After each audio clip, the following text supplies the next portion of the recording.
The Hound of the Baskervilles. By A. Conan Doyle. Chapter 1. Mr. Sherlock Holmes. Mr. Sherlock Holmes, who was usually very late in the mornings, save upon those not infrequent occasions when he was up all night, was seated at the breakfast table. I stood upon the hearth-rug and picked up the stick which our visitor had left behind him the night before.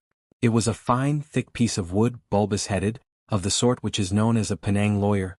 Just under the head was a broad silver band nearly an inch across. To James Mortimer Marcius from his friends of the CCH, was engraved upon it, with the date 1884. It was just such a stick as the old-fashioned family practitioner used to carry, dignified, solid, and reassuring. "Well, Watson, what do you make of it?" Holmes was sitting with his back to me, and I had given him no sign of my occupation. "How did you know what I was doing? I believe you have eyes in the back of your head." "I have at least a well-polished silver-plated coffee pot in front of me," said he. "But tell me, Watson, what do you make of our visitor's stick? Since we have been so unfortunate as to miss him and have no notion of his errand, this accidental souvenir becomes of importance. Let me hear you reconstruct the man by an examination of it." "I think," said I, following as far as I could the methods of my companion, "that Dr. Mortimer is a successful, elderly medical man, well esteemed since those who know him give him this mark of their appreciation." "Good," said Holmes. "Excellent. I think also that the probability is in favor of his being a country practitioner who does a great deal of his visiting on foot." "Why so?" "Because this stick, though originally a very handsome one, has been so knocked about that I can hardly imagine a town practitioner carrying it. The thick iron ferrule is worn down, so it is evident that he has done a great amount of walking with it." "Perfectly sound," said Holmes. "And then again, there is the friends of the CCH. I should guess that to be the something hunt, the local hunt to whose members he has possibly given some surgical assistance, and which has made him a small presentation in return." "Really, Watson, you excel yourself," said Holmes, pushing back his chair and lighting a cigarette. "I am bound to say that in all the accounts which you have been so good as to give of my own small achievements you have habitually underrated your own abilities. It may be that you are not yourself luminous, but you are a conductor of light. Some people without possessing genius have a remarkable power of stimulating it. I confess, my dear fellow, that I am very much in your debt." He had never said as much before, and I must admit that his words gave me keen pleasure, for I had often been piqued by his indifference to my admiration and to the attempts which I had made to give publicity to his methods.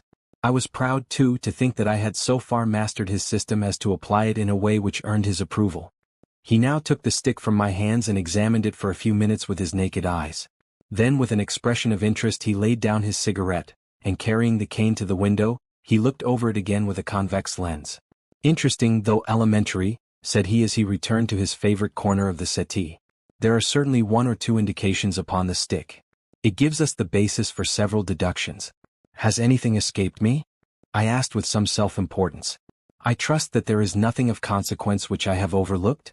"I am afraid, my dear Watson, that most of your conclusions were erroneous.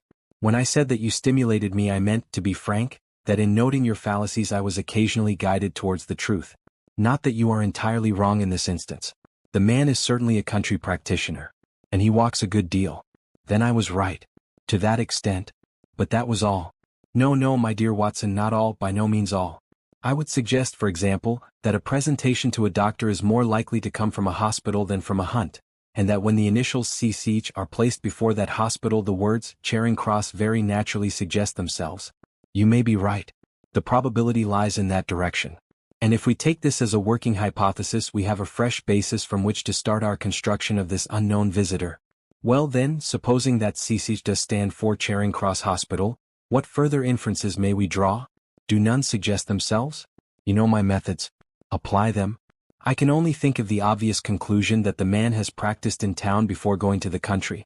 I think that we might venture a little farther than this. Look at it in this light. On what occasion would it be most probable that such a presentation would be made? When would his friends unite to give him a pledge of their goodwill? Obviously at the moment when Dr. Mortimer withdrew from the service of the hospital in order to start a practice for himself. We know there has been a presentation. We believe there has been a change from a town hospital to a country practice. Is it, then, stretching our inference too far to say that the presentation was on the occasion of the change? It certainly seems probable.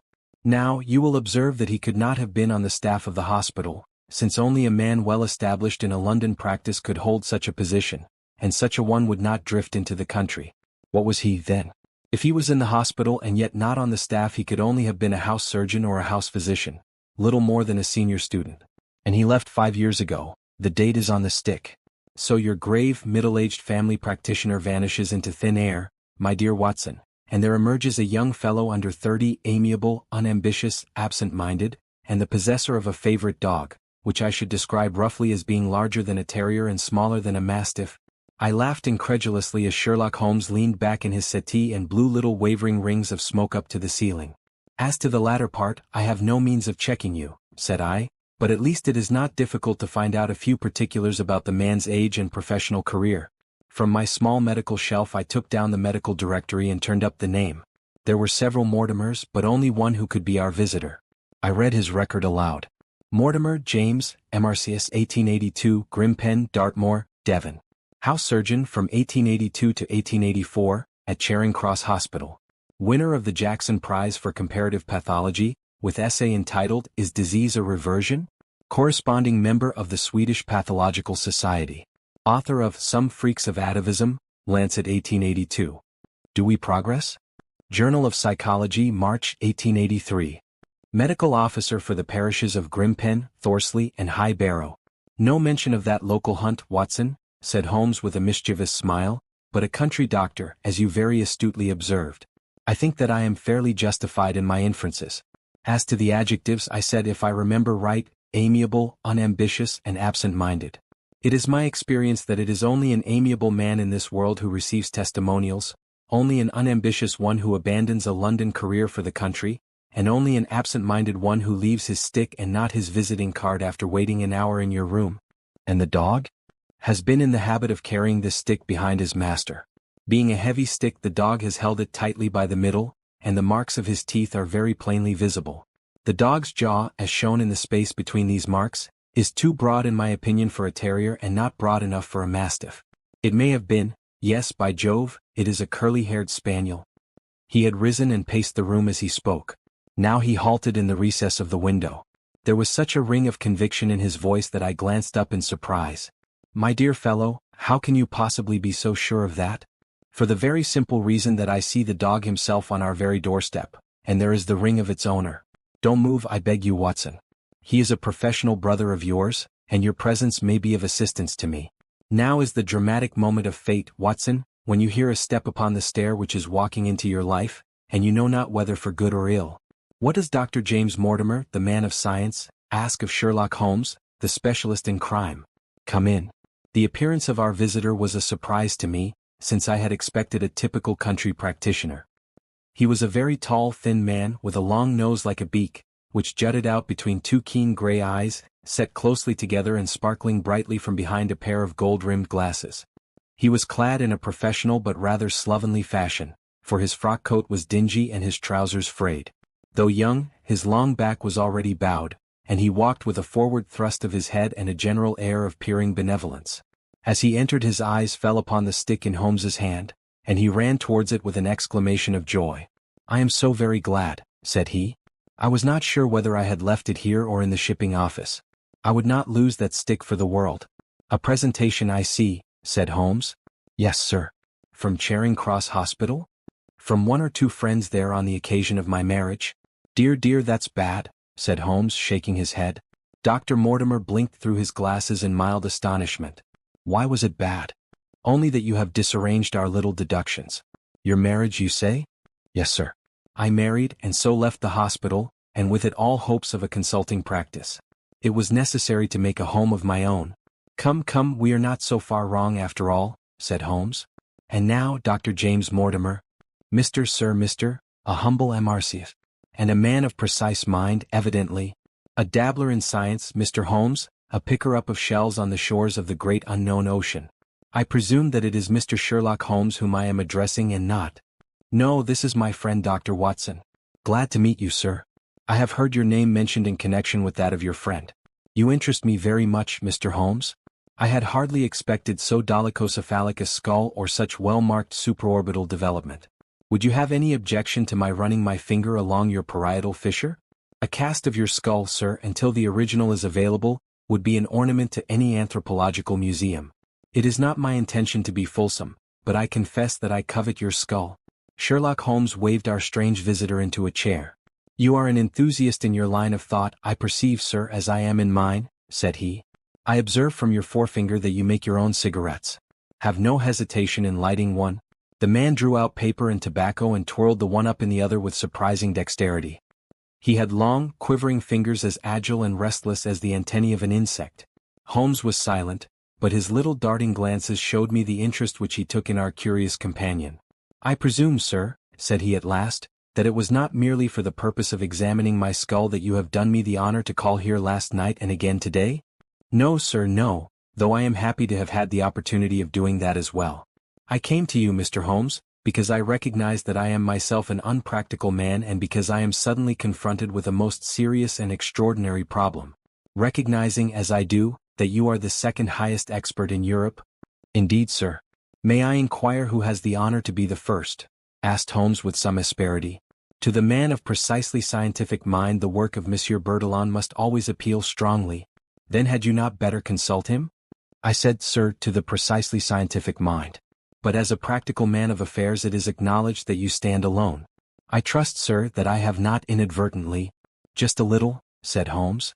"I think, Dr. Mortimer, you would do wisely if without more ado you would kindly tell me plainly what the exact nature of the problem is in which you demand my assistance." Chapter 2. The Curse of the Baskervilles. "I have in my pocket a manuscript," said Dr. James Mortimer. "I observed it as you entered the room," said Holmes. "It is an old manuscript? Early 18th century, unless it is a forgery." "How can you say that, sir?" "You have presented an inch or two of it to my examination all the time that you have been talking. It would be a poor expert who could not give the date of a document within a decade or so. You may possibly have read my little monograph upon the subject. I put that at 1730. The exact date is 1742. Dr. Mortimer drew it from his breast pocket. "This family paper was committed to my care by Sir Charles Baskerville, whose sudden and tragic death some 3 months ago created so much excitement in Devonshire. I may say that I was his personal friend as well as his medical attendant. He was a strong-minded man, sir, shrewd, practical, and as unimaginative as I am myself. Yet he took this document very seriously, and his mind was prepared for just such an end as did eventually overtake him." Holmes stretched out his hand for the manuscript and flattened it upon his knee. "You will observe, Watson, the alternative use of the long S and the short. It is one of several indications which enabled me to fix the date."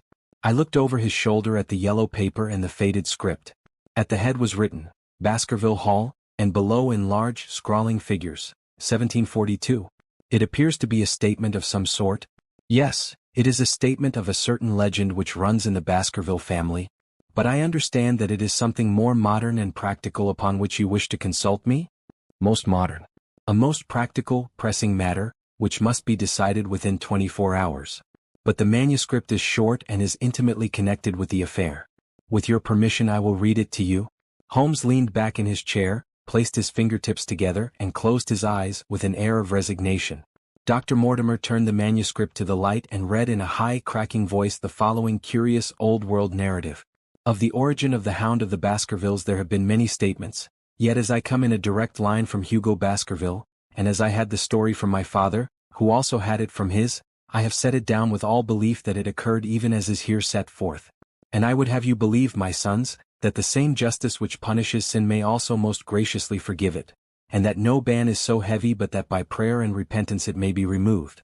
Learn then from this story not to fear the fruits of the past, but rather to be circumspect in the future, that those foul passions whereby our family has suffered so grievously may not again be loosed to our undoing. Know then that in the time of the Great Rebellion, the history of which by the learned Lord Clarendon I most earnestly commend to your attention, this manor of Baskerville was held by Hugo of that name, nor can it be gainsaid that he was a most wild, profane, and godless man. This, in truth, his neighbors might have pardoned, seeing that saints have never flourished in those parts, but there was in him a certain wanton and cruel humor which made his name a byword through the West. It chanced that this Hugo came to love, if indeed so dark a passion may be known under so bright a name, the daughter of a yeoman who held lands near the Baskerville estate. But the young maiden, being discreet and of good repute, would ever avoid him, for she feared his evil name. So it came to pass that one Michaelmas this Hugo, with 5 or 6 of his idle and wicked companions, stole down upon the farm and carried off the maiden, her father and brothers being from home as he well knew. When they had brought her to the hall the maiden was placed in an upper chamber, while Hugo and his friends sat down to a long carouse, as was their nightly custom. Now, the poor lass upstairs was like to have her wits turned at the singing and shouting and terrible oaths which came up to her from below, for they say that the words used by Hugo Baskerville, when he was in wine, were such as might blast the man who said them. At last in the stress of her fear she did that which might have daunted the bravest or most active man, for by the aid of the growth of ivy which covered, and still covers, the south wall she came down from under the eaves, and so homeward across the moor, there being 3 leagues betwixt the hall and her father's farm.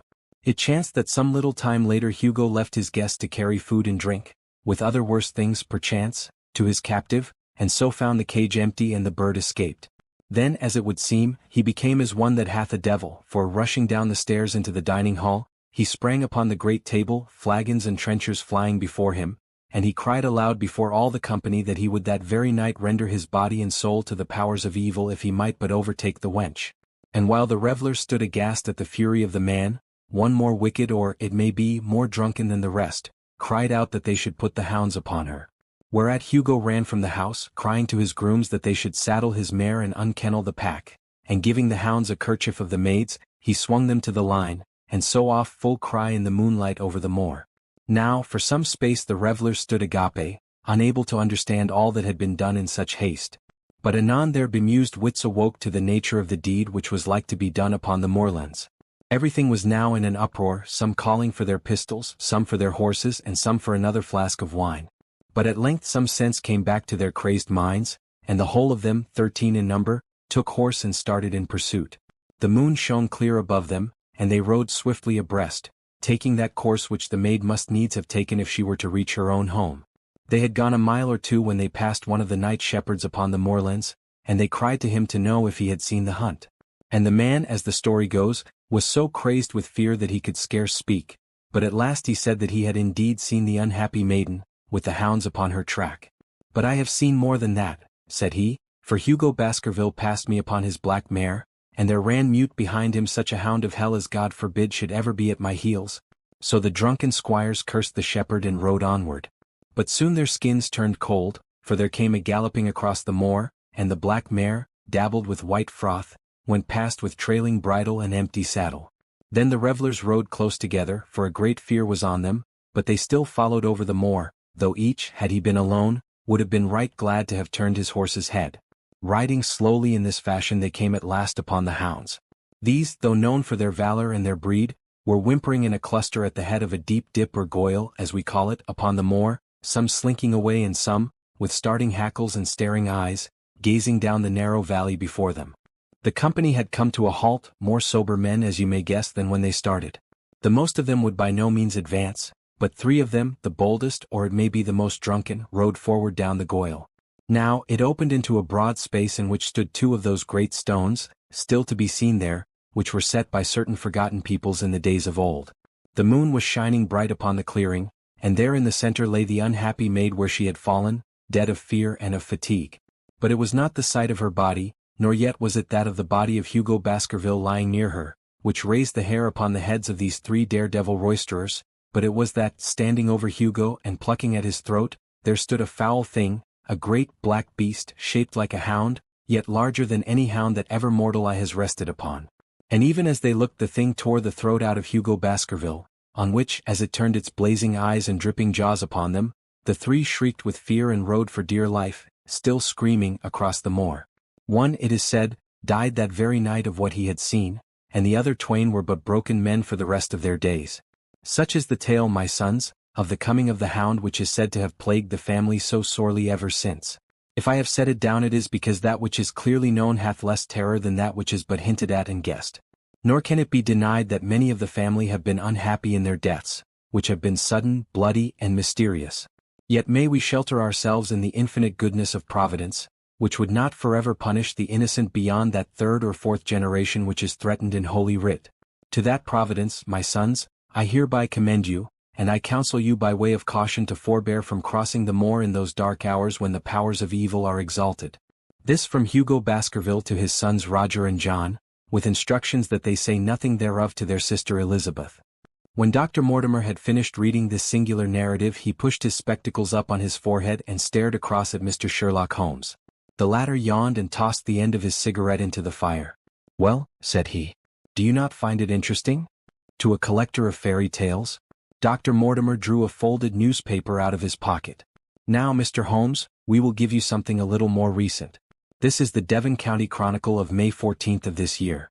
It is a short account of the facts elicited at the death of Sir Charles Baskerville, which occurred a few days before that date." My friend leaned a little forward and his expression became intent. Our visitor readjusted his glasses and began. "The recent sudden death of Sir Charles Baskerville, whose name has been mentioned as the probable Liberal candidate for Mid-Devon at the next election, has cast a gloom over the county. Though Sir Charles had resided at Baskerville Hall for a comparatively short period, his amiability of character and extreme generosity had won the affection and respect of all who had been brought into contact with him. In these days of nouveau riches it is refreshing to find a case where the scion of an old county family which has fallen upon evil days is able to make his own fortune and to bring it back with him to restore the fallen grandeur of his line. Sir Charles, as is well known, made large sums of money in South African speculation. More wise than those who go on until the wheel turns against them, he realized his gains and returned to England with them. It is only 2 years since he took up his residence at Baskerville Hall, and it is common talk how large were those schemes of reconstruction and improvement which have been interrupted by his death.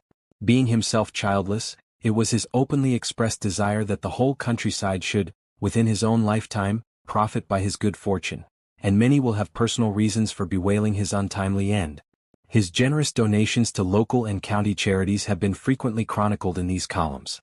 The circumstances connected with the death of Sir Charles cannot be said to have been entirely cleared up by the inquest, but at least enough has been done to dispose of those rumors to which local superstition has given rise. There is no reason whatever to suspect foul play, or to imagine that death could be from any but natural causes. Sir Charles was a widower, and a man who may be said to have been in some ways of an eccentric habit of mind. In spite of his considerable wealth he was simple in his personal tastes, and his indoor servants at Baskerville Hall consisted of a married couple named Barrymore, the husband acting as butler and the wife as housekeeper. Their evidence, corroborated by that of several friends, tends to show that Sir Charles's health has for some time been impaired, and points especially to some affection of the heart, manifesting itself in changes of color, breathlessness, and acute attacks of nervous depression. Dr. James Mortimer, the friend and medical attendant of the deceased, has given evidence to the same effect. The facts of the case are simple. Sir Charles Baskerville was in the habit every night before going to bed of walking down the famous yew alley of Baskerville Hall. The evidence of the Barrymores shows that this had been his custom. On the 4th of May Sir Charles had declared his intention of starting next day for London, and had ordered Barrymore to prepare his luggage. That night he went out as usual for his nocturnal walk, in the course of which he was in the habit of smoking a cigar. He never returned. At 12 o'clock Barrymore, finding the hall door still open, became alarmed, and lighting a lantern went in search of his master. The day had been wet, and Sir Charles's footmarks were easily traced down the alley. Halfway down this walk there is a gate which leads out onto the moor. There were indications that Sir Charles had stood for some little time here. He then proceeded down the alley, and it was at the far end of it that his body was discovered. One fact which has not been explained is the statement of Barrymore that his master's footprints altered their character from the time that he passed the moor gate, and that he appeared from thence onward to have been walking upon his toes. One Murphy, a gypsy horse dealer, was on the moor at no great distance at the time, but he appears by his own confession to have been the worse for drink. He declares that he heard cries but is unable to state from what direction they came. No signs of violence were to be discovered upon Sir Charles's person, and though the doctor's evidence pointed to an almost incredible facial distortion, so great that Dr. Mortimer refused at first to believe that it was indeed his friend and patient who lay before him, it was explained that that is a symptom which is not unusual in cases of dyspnea and death from cardiac exhaustion. This explanation was borne out by the post-mortem examination, which showed long-standing organic disease, and the coroner's jury returned a verdict in accordance with the medical evidence. It is well that this is so, for it is obviously of the utmost importance that Sir Charles's heir should settle at the Hall and continue the good work which has been so sadly interrupted. Had the prosaic finding of the coroner not finally put an end to the romantic stories which have been whispered in connection with the affair, it might have been difficult to find a tenant for Baskerville Hall. It is understood that the next of kin is Mr. Henry Baskerville, if he be still alive, the son of Sir Charles Baskerville's younger brother. The young man when last heard of was in America, and inquiries are being instituted with a view to informing him of his good fortune. Dr. Mortimer refolded his paper and replaced it in his pocket. Those are the public facts, Mr. Holmes, in connection with the death of Sir Charles Baskerville. I must thank you, said Sherlock Holmes, for calling my attention to a case which certainly presents some features of interest. I had observed some newspaper comment at the time, but I was exceedingly preoccupied by that little affair of the Vatican cameos, and in my anxiety to oblige the Pope I lost touch with several interesting English cases. This article, you say, contains all the public facts. It does? Then let me have the private ones. He leaned back, put his fingertips together, and assumed his most impassive and judicial expression.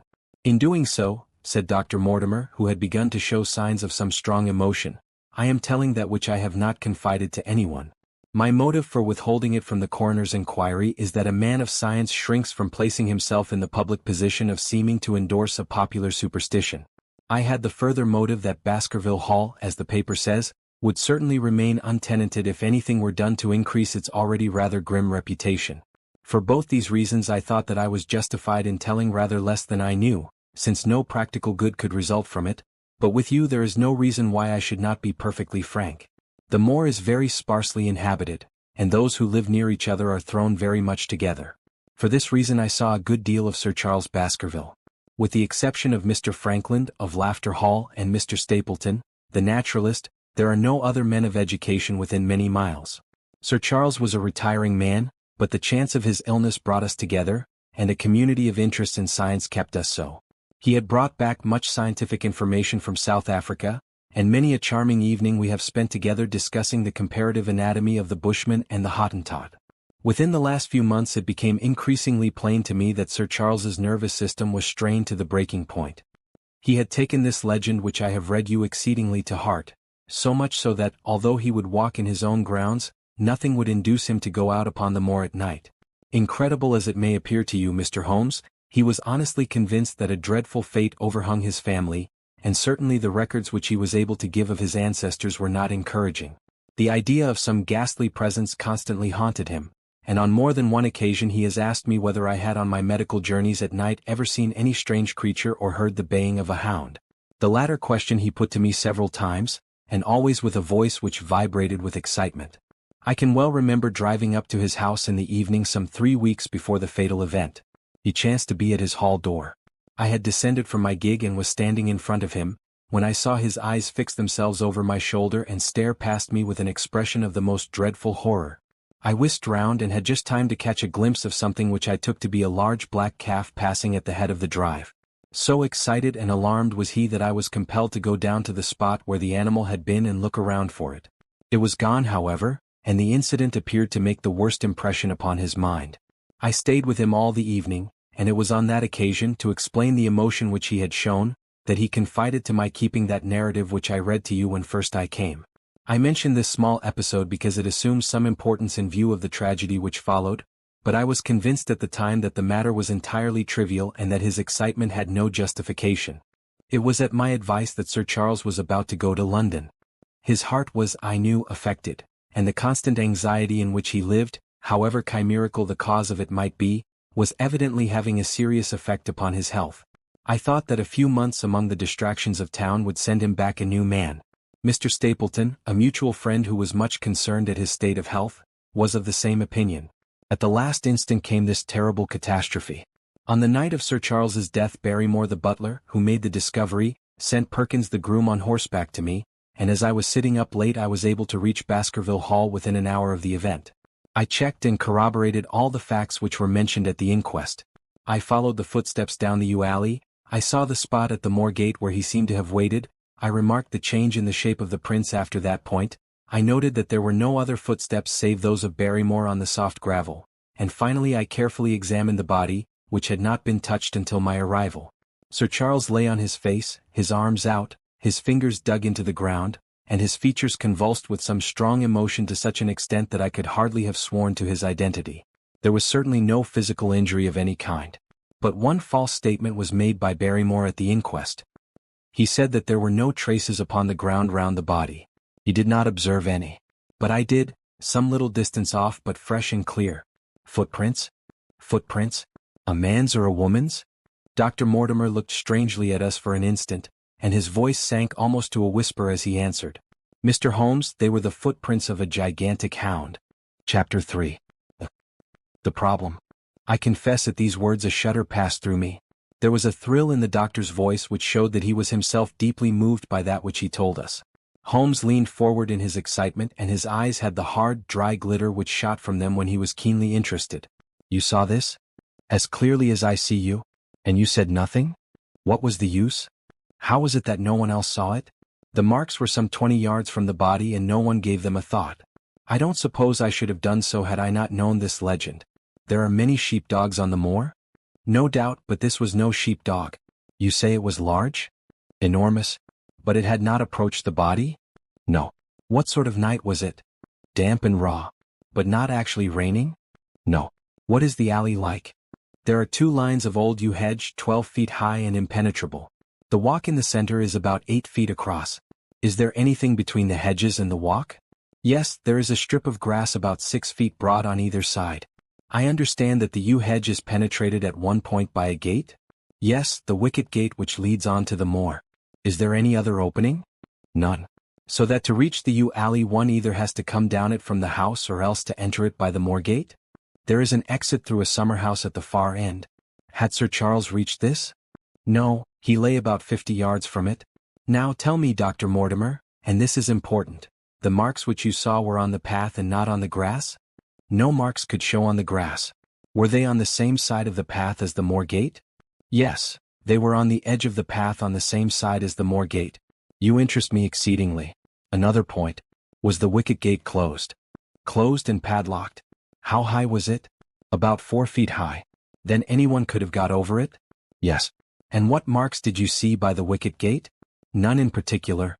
Good heaven. Did no one examine? Yes, I examined myself. And found nothing? It was all very confused. Sir Charles had evidently stood there for 5 or 10 minutes. How do you know that?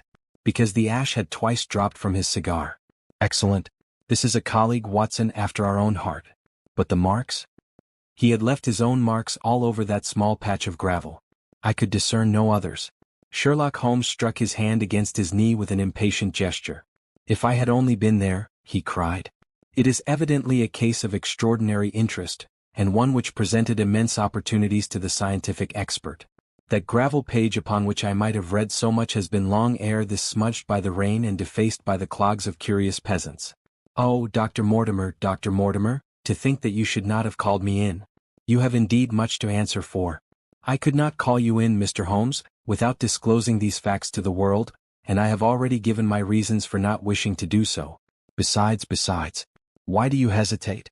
There is a realm in which the most acute and most experienced of detectives is helpless. You mean that the thing is supernatural? I did not positively say so. No, but you evidently think it. Since the tragedy, Mr. Holmes, there have come to my ears several incidents which are hard to reconcile with the settled order of nature. For example, I find that before the terrible event occurred several people had seen a creature upon the moor which corresponds with this Baskerville demon, and which could not possibly be any animal known to science.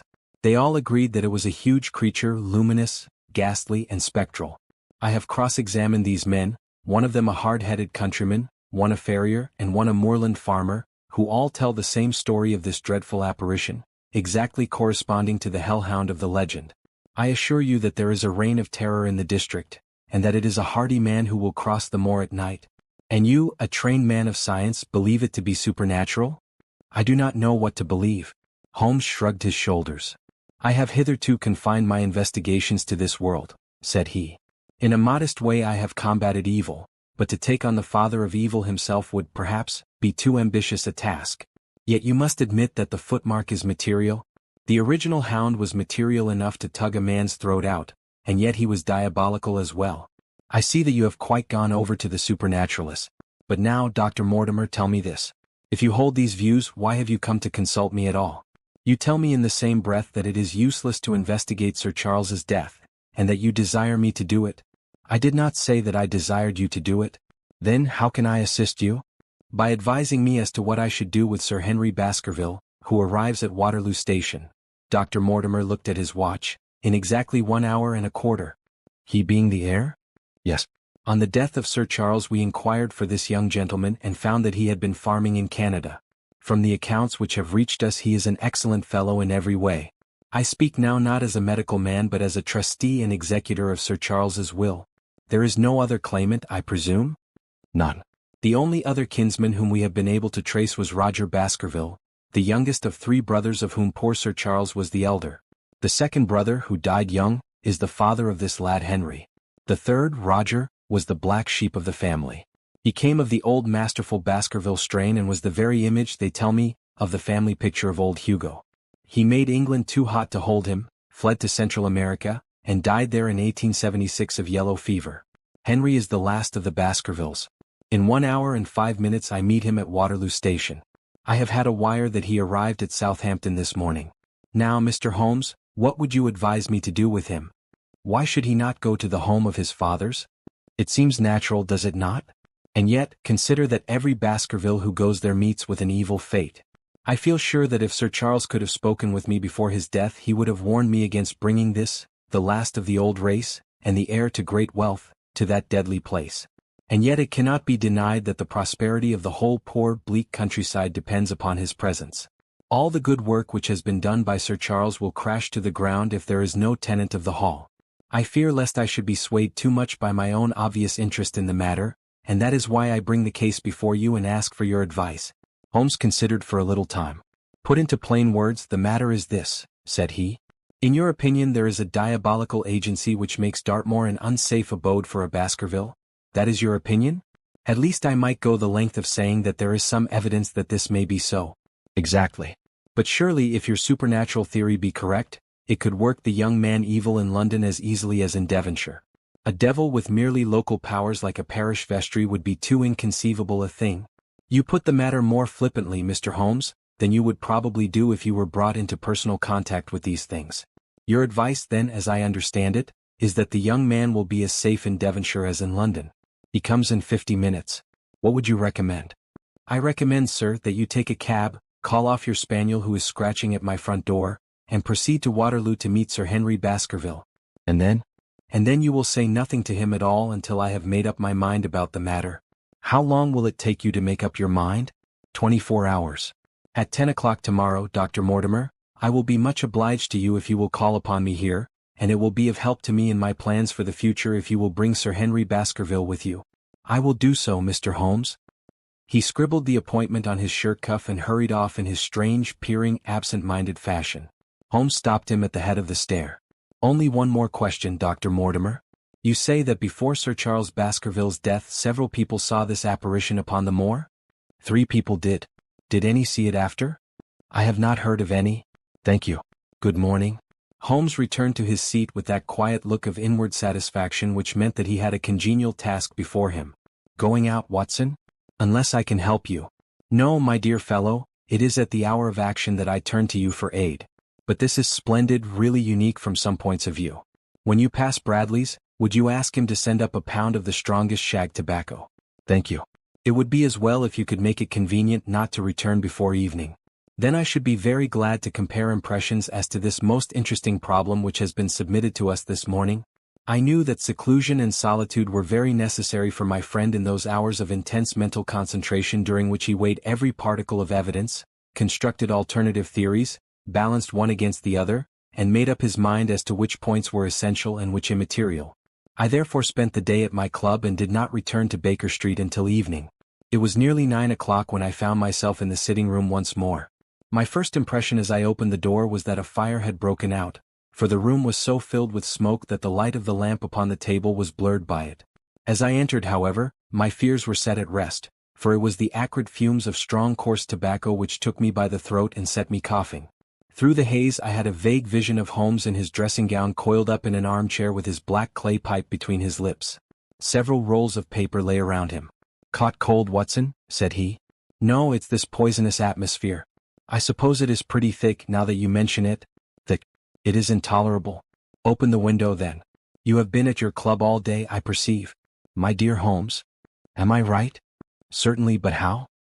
He laughed at my bewildered expression. "There is a delightful freshness about you, Watson, which makes it a pleasure to exercise any small powers which I possess at your expense. A gentleman goes forth on a showery and miry day. He returns immaculate in the evening with the gloss still on his hat and his boots. He has been a fixture therefore all day. He is not a man with intimate friends. Where, then, could he have been? Is it not obvious? Well, it is rather obvious. The world is full of obvious things which nobody by any chance ever observes. Where do you think that I have been? A fixture also? On the contrary, I have been to Devonshire. In spirit? Exactly. My body has remained in this armchair and has, I regret to observe, consumed in my absence 2 large pots of coffee and an incredible amount of tobacco. After you left I sent down to Stamford's for the ordnance map of this portion of the moor, and my spirit has hovered over it all day. I flatter myself that I could find my way about. A large-scale map, I presume? Very large. He unrolled one section and held it over his knee. Here you have the particular district which concerns us. That is Baskerville Hall in the middle, with a wood round it? Exactly. I fancy the yew alley, though not marked under that name, must stretch along this line, with the moor as you perceive upon the right of it. This small clump of buildings here is the hamlet of Grimpen, where our friend Dr. Mortimer has his headquarters. Within a radius of 5 miles there are, as you see, only a very few scattered dwellings. Here is Laughter Hall, which was mentioned in the narrative. There is a house indicated here which may be the residence of the naturalist. Stapleton, if I remember right, was his name. Here are 2 moorland farmhouses, High Tor and Fulmire. Then 14 miles away the great convict prison of Princetown. Between and around these scattered points extends the desolate, lifeless moor. This, then, is the stage upon which tragedy has been played, and upon which we may help to play it again. It must be a wild place. Yes, the setting is a worthy one. If the devil did desire to have a hand in the affairs of men, then you are yourself inclining to the supernatural explanation. The devil's agents may be of flesh and blood, may they not? There are 2 questions waiting for us at the outset. The one is whether any crime has been committed at all. The second is, what is the crime and how was it committed? Of course, if Dr. Mortimer's surmise should be correct, and we are dealing with forces outside the ordinary laws of nature, there is an end of our investigation. But we are bound to exhaust all other hypotheses before falling back upon this one. I think we'll shut that window again if you don't mind. It is a singular thing, but I find that a concentrated atmosphere helps a concentration of thought. I have not pushed it to the length of getting into a box to think, but that is the logical outcome of my convictions. Have you turned the case over in your mind? Yes, I have thought a good deal of it in the course of the day. What do you make of it? It is very bewildering. It has certainly a character of its own. There are points of distinction about it. That change in the footprints, for example. What do you make of that? Mortimer said that the man had walked on tiptoe down that portion of the alley. He only repeated what some fool had said at the inquest. Why should a man walk on tiptoe down the alley? What then? He was running, Watson, running desperately, running for his life, running until he burst his heart, and fell dead upon his face. Running from what? There lies our problem. There are indications that the man was crazed with fear before ever he began to run. How can you say that? I am presuming that the cause of his fears came to him across the moor. If that were so, and it seems most probable, only a man who had lost his wits would have run from the house instead of towards it. If the gypsy's evidence may be taken as true, he ran with cries for help in the direction where help was least likely to be. Then, again, whom was he waiting for that night, and why was he waiting for him in the yew alley rather than in his own house? You think that he was waiting for someone? The man was elderly and infirm. We can understand his taking an evening stroll, but the ground was damp and the night inclement. Is it natural that he should stand for 5 or 10 minutes, as Dr. Mortimer, with more practical sense than I should have given him credit for, deduced from the cigar ash? But he went out every evening. I think it unlikely that he waited at the moor gate every evening. On the contrary, the evidence is that he avoided the moor. That night he waited there. It was the night before he made his departure for London. The thing takes shape, Watson. It becomes coherent. Might I ask you to hand me my violin, and we will postpone all further thought upon this business until we have had the advantage of meeting Dr. Mortimer and Sir Henry Baskerville in the morning. Chapter 4. Sir Henry Baskerville. Our breakfast table was cleared early, and Holmes waited in his dressing gown for the promised interview. Our clients were punctual to their appointment, for the clock had just struck 10 when Dr. Mortimer was shown up, followed by the young baronet. The latter was a small, alert, dark-eyed man about 30 years of age, very sturdily built, with thick black eyebrows and a strong, pugnacious face. He wore a ruddy-tinted tweed suit and had the weather-beaten appearance of one who has spent most of his time in the open air, and yet there was something in his steady eye and the quiet assurance of his bearing which indicated the gentleman. "This is Sir Henry Baskerville," said Dr. Mortimer. Why yes, said he, and the strange thing is, Mr. Sherlock Holmes, that if my friend here had not proposed coming round to you this morning I should have come on my own account. I understand that you think out little puzzles, and I've had one this morning which wants more thinking out than I am able to give it. Pray take a seat, Sir Henry. Do I understand you to say that you have yourself had some remarkable experience since you arrived in London? Nothing of much importance, Mr. Holmes. Only a joke as like as not. It was this letter, if you can call it a letter, which reached me this morning. He laid an envelope upon the table and we all bent over it. It was of common quality, grayish in color. The address, Sir Henry Baskerville, Northumberland Hotel, was printed in rough characters, the postmark Charing Cross, and the date of posting the preceding evening. Who knew that you were going to the Northumberland Hotel? Asked Holmes, glancing keenly across at our visitor. No one could have known. We only decided after I met Dr. Mortimer. But Dr. Mortimer was no doubt already stopping there? No, I had been staying with a friend, said the doctor. There was no possible indication that we intended to go to this hotel. Someone seems to be very deeply interested in your movements. Out of the envelope he took a half-sheet of foolscap paper folded into 4. This he opened and spread flat upon the table. Across the middle of it a single sentence had been formed by the expedient of pasting printed words upon it. It ran, "As you value your life or your reason, keep away from the moor." The word "more" only was printed in ink.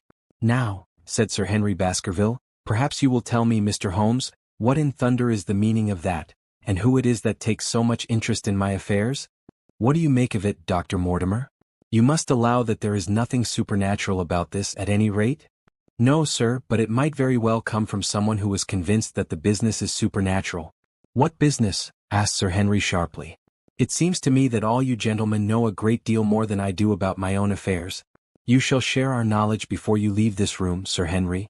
I promise you that, said Sherlock Holmes. We will confine ourselves for the present with your permission to this very interesting document, which must have been put together and posted yesterday evening. Have you yesterday's Times, Watson? It is here in the corner. Might I trouble you for it? The inside page, please, with the leading articles? He glanced swiftly over it, running his eyes up and down the columns. Capital article this on free trade. Permit me to give you an extract from it.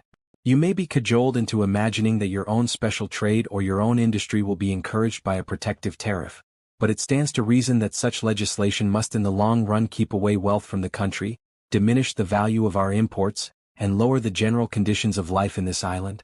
What do you think of that, Watson? Cried Holmes in high glee, rubbing his hands together with satisfaction. Don't you think that is an admirable sentiment? Dr. Mortimer looked at Holmes with an air of professional interest, and Sir Henry Baskerville turned a pair of puzzled dark eyes upon me.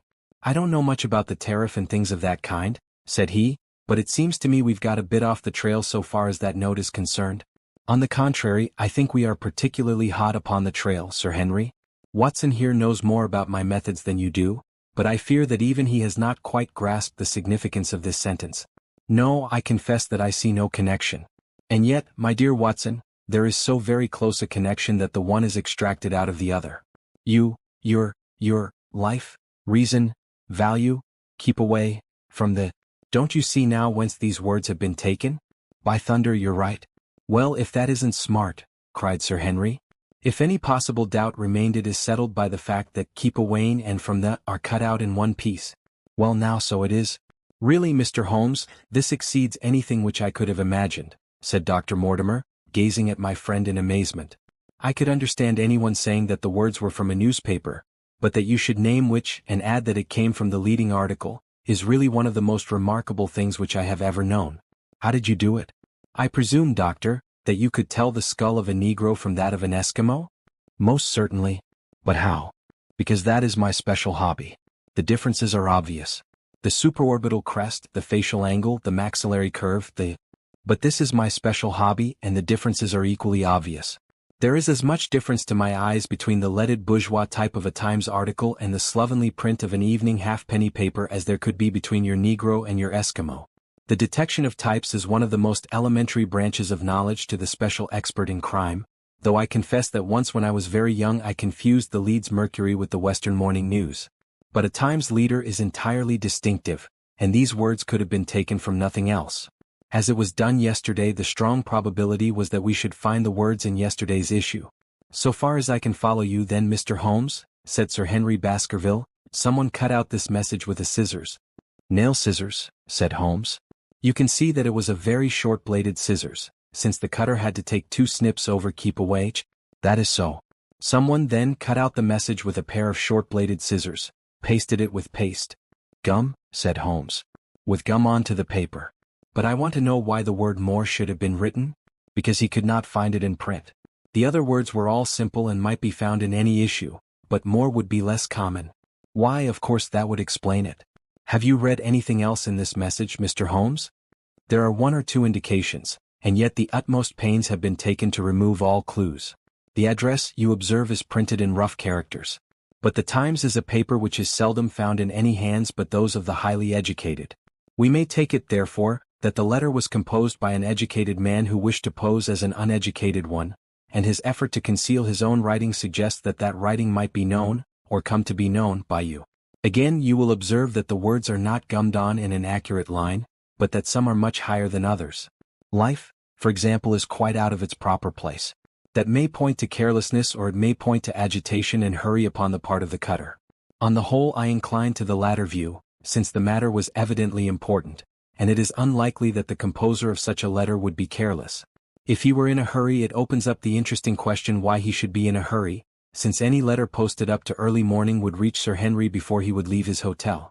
Did the composer fear an interruption, and from whom? We are coming now rather into the region of guesswork, said Dr. Mortimer. Say, rather, into the region where we balance probabilities and choose the most likely. It is the scientific use of the imagination, but we have always some material basis on which to start our speculation. Now, you would call it a guess, no doubt, but I am almost certain that this address has been written in a hotel. How in the world can you say that? If you examine it carefully, you will see that both the pen and the ink have given the writer trouble. The pen has spluttered twice in a single word and has run dry 3 times in a short address, showing that there was very little ink in the bottle.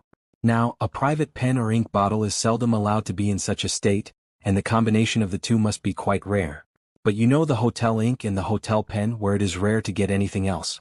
Yes, I have very little hesitation in saying that could we examine the wastepaper baskets of the hotels around Charing Cross until we found the remains of the mutilated Times leader, we could lay our hands straight upon the person who sent this singular message. Hello. What's this? He was carefully examining the fool's cap, upon which the words were pasted, holding it only an inch or 2 from his eyes. Well? Nothing, said he, throwing it down. It is a blank half-sheet of paper, without even a watermark upon it. I think we have drawn as much as we can from this curious letter. And now, Sir Henry, has anything else of interest happened to you since you have been in London? Why, no, Mr. Holmes. I think not. You have not observed anyone follow or watch you? I seem to have walked right into the thick of a dime novel, said our visitor. Why in thunder should anyone follow or watch me? We are coming to that. You have nothing else to report to us before we go into this matter? Well, it depends upon what you think worth reporting. I think anything out of the ordinary routine of life well worth reporting. Sir Henry smiled. I don't know much of British life yet, for I have spent nearly all my time in the States and in Canada. But I hope that to lose one of your boots is not part of the ordinary routine of life over here. You have lost one of your boots? My dear sir, cried Dr. Mortimer, it is only mislaid. You will find it when you return to the hotel. What is the use of troubling Mr. Holmes with trifles of this kind? Well, he asked me for anything outside the ordinary routine. Exactly, said Holmes, however foolish the incident may seem. You have lost one of your boots, you say? Well, mislaid it, anyhow. I put them both outside my door last night and there was only one in the morning. I could get no sense out of the chap who cleans them. The worst of it is that I only bought the pair last night in the Strand, and I have never had them on. If you have never worn them, why did you put them out to be cleaned? They were tan boots and had never been varnished. That was why I put them out. Then I understand that on your arrival in London yesterday you went out at once and bought a pair of boots? I did a good deal of shopping. Dr. Mortimer here went round with me. You see, if I am to be squire down there I must dress the part, and it may be that I have got a little careless in my ways out west. Among other things I bought these brown boots, gave $6 for them, and had one stolen before ever I had them on my feet. It seems a singularly useless thing to steal, said Sherlock Holmes. I confess that I share Dr. Mortimer's belief that it will not be long before the missing boot is found. And now, gentlemen, said the baronet with decision, it seems to me that I have spoken quite enough about the little that I know. It is time that you kept your promise and gave me a full account of what we are all driving at. Your request is a very reasonable one, Holmes answered. Dr. Mortimer, I think you could not do better than to tell your story as you told it to us. Thus encouraged, our scientific friend drew his papers from his pocket and presented the whole case as he had done upon the morning before. Sir Henry Baskerville listened with the deepest attention and with an occasional exclamation of surprise. Well, I seem to have come into an inheritance with a vengeance, said he when the long narrative was finished. Of course, I've heard of the Hound ever since I was in the nursery. It's the pet story of the family, though I never thought of taking it seriously before. But as to my uncle's death, well, it all seems boiling up in my head and I can't get it clear yet. You don't seem quite to have made up your mind whether it's a case for a policeman or a clergyman. Precisely. And now there's this affair of the letter to me at the hotel. I suppose that fits into its place. It seems to show that someone knows more than we do about what goes on upon the moor, said Dr. Mortimer. And also, said Holmes, that someone is not ill-disposed towards you, since they warn you of danger. Or it may be that they wish, for their own purposes, to scare me away. Well, of course that is possible also. I am very much indebted to you, Dr. Mortimer, for introducing me to a problem which presents several interesting alternatives. But the practical point which we now have to decide, Sir Henry, is whether it is or is not advisable for you to go to Baskerville Hall. Why should I not go? There seems to be danger. Do you mean danger from this family fiend, or do you mean danger from human beings? Well, that is what we have to find out. Whichever it is, my answer is fixed. There is no devil in hell, Mr. Holmes, and there is no man upon earth who can prevent me from going to the home of my own people, and you may take that to be my final answer. His dark brows knitted and his face flushed to a dusky red as he spoke. It was evident that the fiery temper of the Baskervilles was not extinct in this their last representative. Meanwhile, said he, I have hardly had time to think over all that you have told me. It's a big thing for a man to have to understand and to decide at one sitting. I should like to have a quiet hour by myself to make up my mind. Now look here, Mr. Holmes, it's 11:30 now and I am going back right away to my hotel. Suppose you and your friend, Dr. Watson, come round and lunch with us at 2. I'll be able to tell you more clearly then how this thing strikes me. Is that convenient to you, Watson? Perfectly. Then you may expect us. Shall I have a cab called? I'd prefer to walk, for this affair has flurried me rather. I'll join you in a walk with pleasure, said his companion. Then we meet again at 2 o'clock. Au revoir and good morning. We heard the steps of our visitors descend the stair and the bang of the front door. In an instant Holmes had changed from the languid dreamer to the man of action. Your hat and boots, Watson, quick. Not a moment to lose. He rushed into his room in his dressing gown and was back again in a few seconds in a frock coat. We hurried together down the stairs and into the street. Dr. Mortimer and Baskerville were still visible about 200 yards ahead of us in the direction of Oxford Street. Shall I run on and stop them? Not for the world, my dear Watson. I am perfectly satisfied with your company if you will tolerate mine. Our friends are wise, for it is certainly a very fine morning for a walk. He quickened his pace until we had decreased the distance which divided us by about half. Then, still keeping 100 yards behind, we followed into Oxford Street and so down Regent Street. Once our friends stopped and stared into a shop window, upon which Holmes did the same. An instant afterwards he gave a little cry of satisfaction, and following the direction of his eager eyes, I saw that a hansom cab with a man inside which had halted on the other side of the street was now proceeding slowly onward again. There's our man, Watson. Come along. We'll have a good look at him if we can do no more.